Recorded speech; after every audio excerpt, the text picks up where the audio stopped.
Bonjour à vous, chers êtres en éveil de conscience. Bonjour à vous, chers thérapeutes et praticiens de l'énergétique. Je reviens vers vous dans un sujet que je sens fort en ce moment à mettre en lumière. Être spirituel ne garantit pas la fiabilité. Alors, sous plein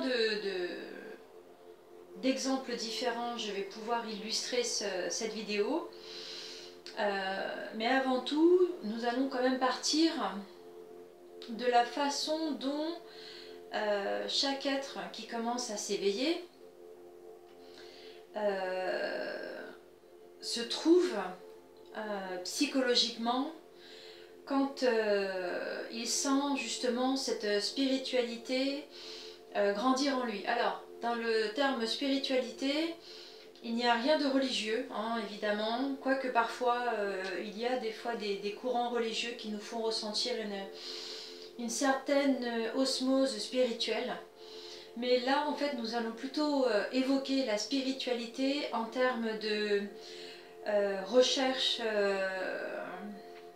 d'un bien-être absolu, recherche d'un mieux-être, recherche de ne moins souffrir, ne plus souffrir, hein, pour pas dire le but en question.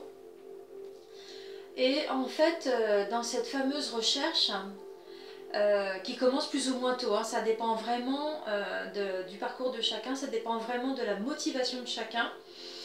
Mais voilà, à un moment donné, on se sent, voilà, on se sent appelé, on sent cette quête intérieure qui commence à grandir, et en fait on met en face on va dire un travail, une recherche, un processus pour essayer justement d'être dans ce mieux-être. Alors, il faut savoir que contrairement à beaucoup d'autres incarnations passées, cette incarnation-ci, elle est juste fantastique, puisqu'en fait, énormément d'âmes, à quelque endroit qu'elles se trouvent, je m'explique, qu'elles soient jeunes âmes, alors moins les âmes adultes, il y a une personne qui décrit très bien justement le phénomène des âmes, qui résonne beaucoup avec moi. Elle s'appelle Christine André, pour ceux qui ne la connaissent pas.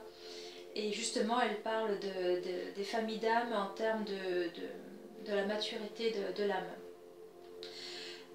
Ensuite, effectivement, les âmes éveillées sont les plus nombreuses, et forcément les vieilles âmes qui, elles, ont déjà les deux pieds dans la spiritualité de manière mystique.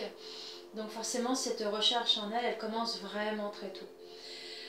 Ce qui se passe, c'est qu'en fait, quand on commence à être dans cette approche, on fait des rencontres. Alors, et c'est là que va commencer le sujet, hein, être spirituel ne garantit pas la fiabilité. Et alors là, je ne m'excuse absolument pas pour tous les égos de praticiens qui vont se reconnaître, parce que ça vous appartient, ça ne m'appartient pas. En revanche, cette vidéo, elle est vraiment faite pour tous les êtres en éveil qui n'ont pas besoin justement de subir la valeur de l'argent que vous mettez derrière vos prestations, si je peux dire comme ça. Et je ne m'inclus pas, puisqu'effectivement l'été dernier ma guidance m'a demandé de revoir mes prix à la baisse pour que je sois accessible au grand public.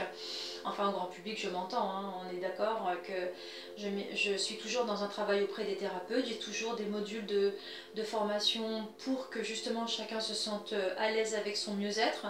Toutefois, ce public en question, ce sont quand même des éveillés plus, hein, vraiment des personnes qui savent vraiment de quoi elles parlent, et pas un baragouinage, et on en parlera, qui fait un peu une petite soupe, une petite tambouille de spiritualité, qui peut marcher avec des personnes lambda qui n'y connaissent strictement rien. Mais en fait, bon voilà, quand on est un peu dedans, ça résonne la tambouille, hein, bon, on va dire ça comme ça. Et donc en fait, oui, je ne m'implique pas là-dedans. Donc, et je ne m'excuserai pas du tout si vous vous reconnaissez. En revanche, je vous invite soit à la limite à vraiment faire un retour sur vous, si vous voulez vraiment après 2025 toujours être en activité, parce que après 2025, j'ai envie de dire, ça va pas être la même affaire.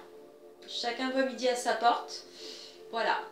Le message est passé. Vous voyez, en toute bienveillance, je vous fais passer le message. Si ça résonne, c'est qu'il y a quelque chose à faire pour vous.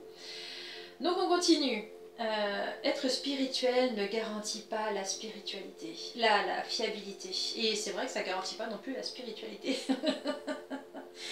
Alors je rigole parce que en fait, quand on est dedans, quand on voit clair, quand on a l'œil du réel qui est là, effectivement ce genre d'attitude, bah honnêtement c'est niveau, niveau cours de maternelle quoi, vraiment... ça a pleuré. Ça a pleuré. Le problème, c'est qu'en face, il y a vraiment des personnes qui sont en demande. Il y a vraiment des êtres qui sont en recherche et pour qui, en fait, cette façon de vouloir mener leur quête est très, très importante. Et vraiment, c'est une quête honnête. Hein. Elles s'attendent absolument pas à tomber sur les charlatans. Elles s'attendent absolument pas à tomber sur des tarifs enfin, démesurés. J'ai connu plusieurs fois des élèves thérapeutes qui venaient et qui me racontaient des histoires de formation à plus de 1000 euros. Et quand je voyais ce qu'elles avaient appris, c'était même pas une demi-heure de formation avec moi. Et franchement, excusez-moi, mais je veux dire, à un moment donné, il faut quand même être cohérent. Il faut quand même être cohérent. Sachez une chose pour vous, thérapeutes, au cas où, les formations, et même en devenir, hein, les thérapeutes en devenir ou praticiens en devenir, toutes mes formations, vous n'allez pas excéder les 500 euros. Formation plus suivi, enfin je veux dire accompagnement, tout ce qui va avec, voilà le truc. Donc il faut quand même quelque chose qui se tienne, il faut quand même quelque chose à 1000 euros qui fait à peine 2 heures d'une séance avec moi, mais j'ai envie de dire, mais au secours. Et puis alors on va vous faire avoir des procédés mal alambiqués, où on vous pique avec de la bave de je sais pas quoi, où la personne elle arrive à la fin, elle se retrouve avec des allergies qu'elle ne savait même pas qu'elle allait avoir.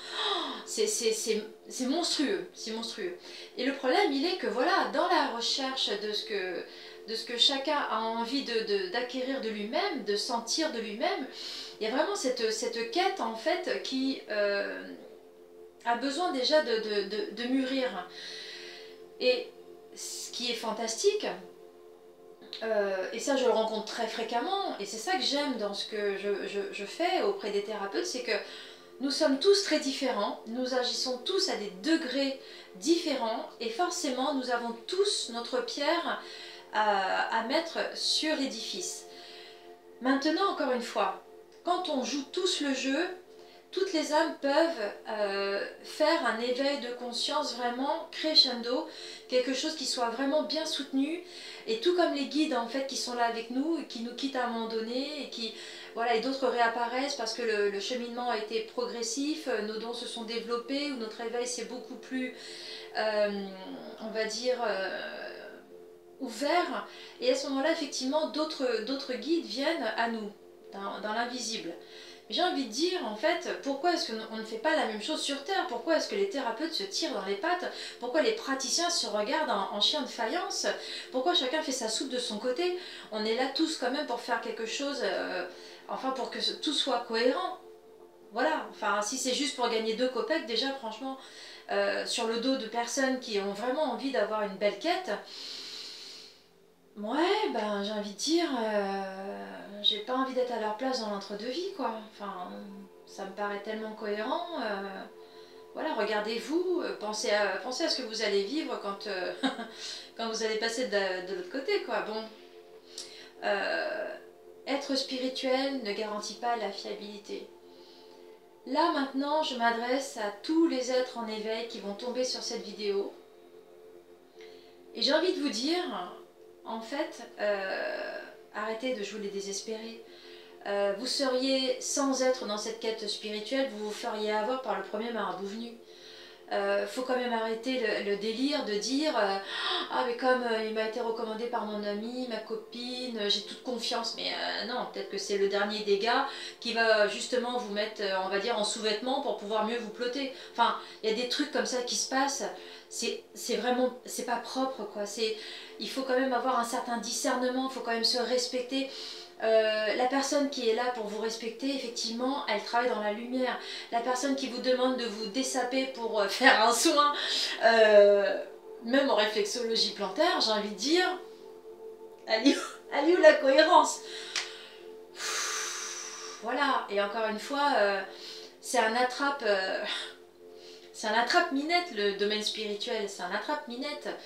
Il y a des gars qui ont vraiment aucun scrupule, on va dire, à s'improviser gourou avec encore une fois un verbiage de tambouille pour pouvoir s'approprier des conquêtes.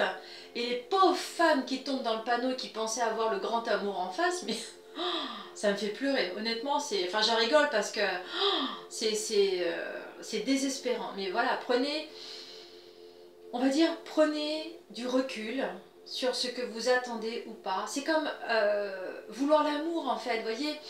Quand on est jeune, en fait, on aspire à quelque chose de l'amour, mais qu'est-ce que c'est en fait? Qu'est-ce qu'on recherche en fait? Est-ce que c'est quelqu'un qui va nous conforter dans les peurs et qui va reproduire le modèle que nous avons vécu si par exemple on a eu la chance d'avoir papa et maman qui ont fait 30 ans de mariage au moment où nous on est suffisamment adultes? Ou justement est-ce que comme papa et maman se sont séparés quand j'étais bébé, est-ce que j'ai envie d'avoir un amour qui dure? Mais à ce moment-là, qu'est-ce que je vais mettre en face? Vous voyez, toutes ces questions, elles sont légitimes. Alors c'est rigolo parce que autant dans le domaine spirituel que dans le domaine amoureux, il n'y a aucune exigence. Et je comprends pas bien, en fait. C'est quand même de vous-même là qu'il s'agit, c'est de votre essence. C'est votre cœur qui va en pâtir au cas où. Donc si vous vous faites avoir, déjà, demandez-vous pourquoi vous vous faites avoir. Voilà, ne laissez pas votre pouvoir à n'importe qui. Il y a ça aussi dans la spiritualité. Il y a des personnes, vous ne savez pas pourquoi, elles vont vous prendre votre pouvoir parce qu'elles-mêmes, en fait, ce sont des portails organiques, ce sont des personnes, des vampires énergétiques. Et encore une fois, j'ai pas honte de le dire puisque j'en croise très fréquemment. Donc effectivement, des vampires, des parasites énergétiques qui vont essayer de vous garder sous couvert pour avoir un peu de votre énergie, puis hop, un peu à droite à gauche, et qui vont faire en sorte de minimiser vos dons ou qui vont minimiser leurs soins pour essayer d'avoir plus à gratter en termes pécuniers, plus à gratter en termes d'énergie. C'est affolant. Donc j'ai envie de dire, c'est pas parce que vous êtes quelqu'un de bien élevé qu'il va falloir payer l'addition parce que vous n'osez pas dire non au charlatan que vous avez en face ou parce qu'il crie un peu plus fort que vous.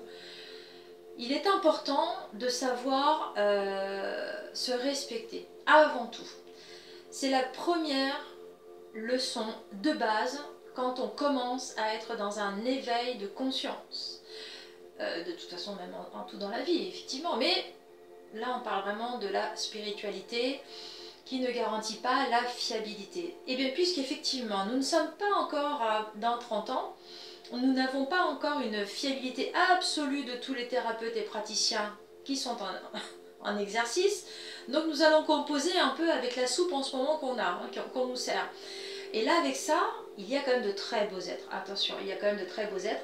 Il y a de très beaux êtres qui s'ignorent et qui font un peu de la soupe. Il faut quand même l'avouer aussi. Il y a de tout. Mais en même temps, j'ai envie de dire, quand vous les sentez de toute façon, vous les sentez, vous le sentez, vous prenez rendez-vous, vous faites un peu de pendule si vous savez en faire, vous regardez, oui, non, il est bien pour moi, elle est bien pour moi, est-ce que je devrais faire ça? Ma copine, elle a fait de l'hypnose, parce que ça aussi, j'ai été scandalisée, j'ai fait un soin à un monsieur qui se reconnaîtra, et en fait, il a eu affaire à une hypnothérapeute. Non mais, à quel moment, dans la formation d'hypnothérapie, on vous apprend à enlever les entités? Enfin, je veux dire, à un moment donné, il faut quand même être cohérent. Enlever des entités, c'est le travail de passeur d'âme. Un hypnothérapeute n'est pas passeur d'âme, ça m'étonnerait. En tout cas, il y a un protocole spécial. Moi-même, j'en fais quand même assez, et puis des costauds, et puis, on va dire, assez fréquemment. Je peux vous dire une chose, en général, c'est l'inverse qui se passe. Ce genre de personne qui croit qu'elle va vous faire un truc pour essayer de se mousser, déjà, sentez si c'est vrai ou pas. Alors déjà, une hypnothérapeute, ça fait pas de, encore une fois, ça fait pas de dégagement. Voilà, c'est impossible, c'est impossible. Franchement, excusez-moi, mais là, à moins qu'on me montre la faculté de la personne en face de moi, mais là, ce que j'ai senti de ce monsieur, ça a été l'inverse. Hein. Il était vraiment en train de se balader avec ses casseroles et ça faisait 3 ans qu'il se traînait le truc. Donc franchement, là, j'ai envie de dire, et puis heureusement qu'il était vraiment...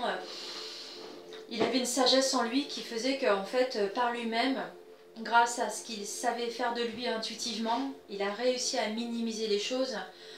Et ça, c'est fort. Vous voyez, comme quoi, des fois, quand on fait appel à notre discernement, quand on n'est pas parce qu'il a voulu écouter cette hypnothérapeute, il l'a laissé faire et tout, il savait pas du tout ce qui allait se passer. Lui, il pensait que voilà, elle lui avait fait je sais plus ce qu'elle avait fait en hypnose, machin, bref, et en fait, à la fin, elle lui dit oui, je vous ai quand même dégagé une entité, en fait, c'est pas le cas, elle lui en a mis plutôt une autre, mais bon.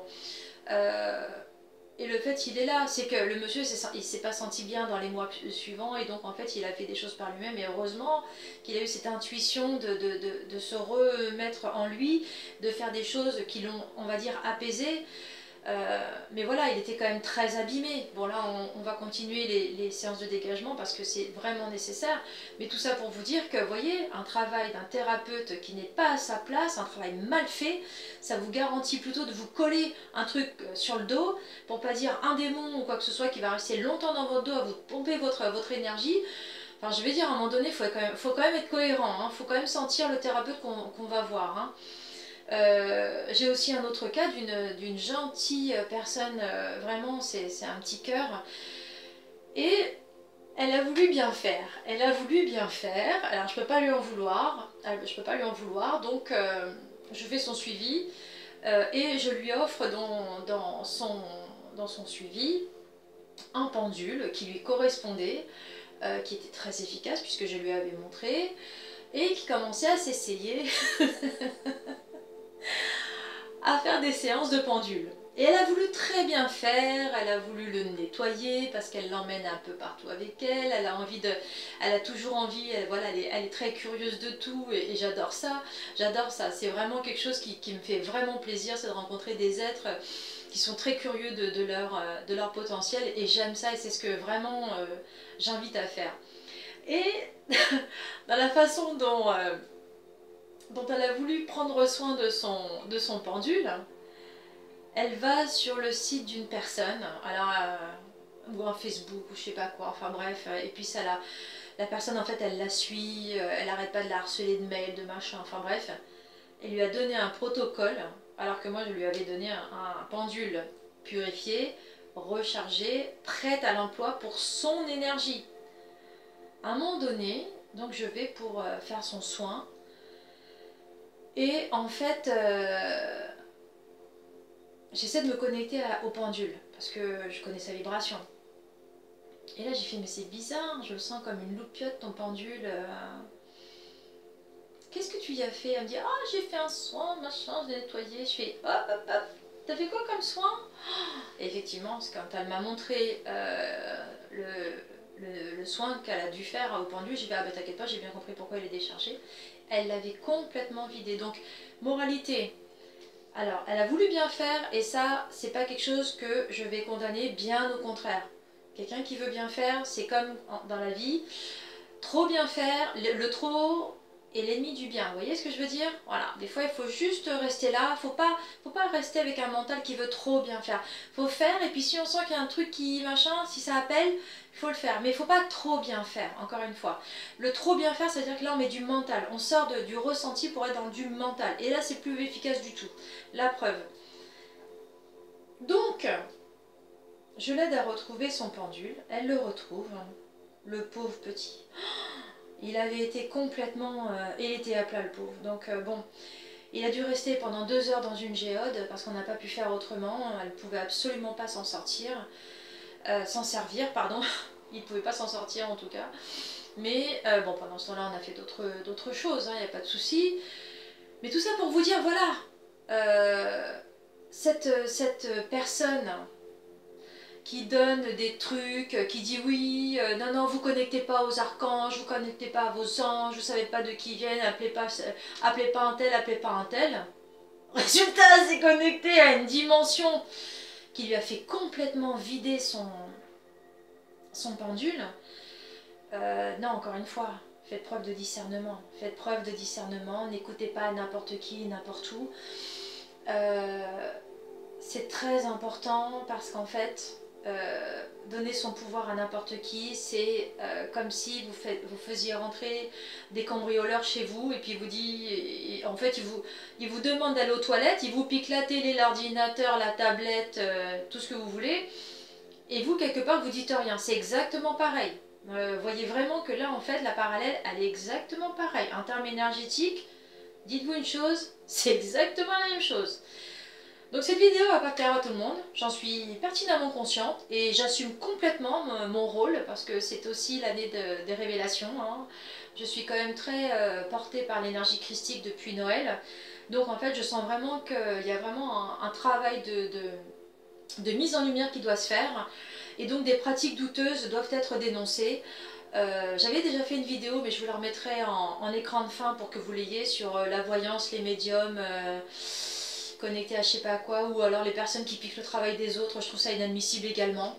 Je suis pertinemment consciente que le travail que je fais, on essaie de limiter, ça m'est égal.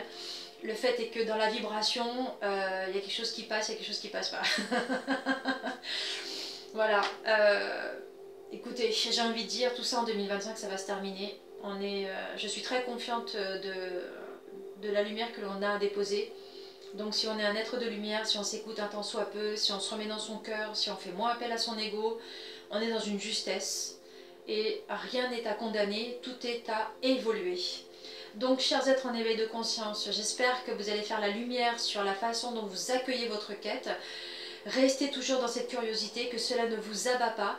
Sachez qu'il y a de très bons thérapeutes, sachez qu'il y a des personnes valables, mais vraiment des personnes qui sont vraiment en croissance de lumière. Et je vous invite à demander à vos guides, hein, surtout celui qui garde l'intégrité de votre âme, à mettre sur votre route le thérapeute adéquat, le praticien adéquat pour ce que vous avez à vivre. Et vous verrez que d'un seul coup, vous allez tomber sur la personne qu'il vous faut, comme par hasard.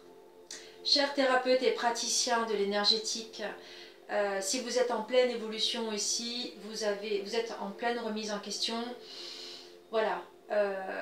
Il est évident qu'à un moment donné, on a envie de reprendre le contrôle. Il est évident que l'ego a envie de protéger les acquis et voir s'arrêter à un certain stade parce que quelque part c'est très confort. Sauf que si vous êtes praticien ou thérapeute, à un moment donné vous avez senti qu'il y avait un travail à effectuer, une lumière à déposer. Si vous coupez cette lumière parce que vous sentez que là c'est très confort, à un moment donné ça va s'arrêter.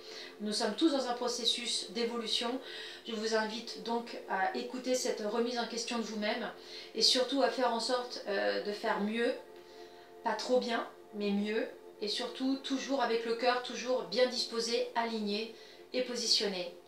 À tous, une belle lumière, une belle découverte de votre lumière. À bientôt.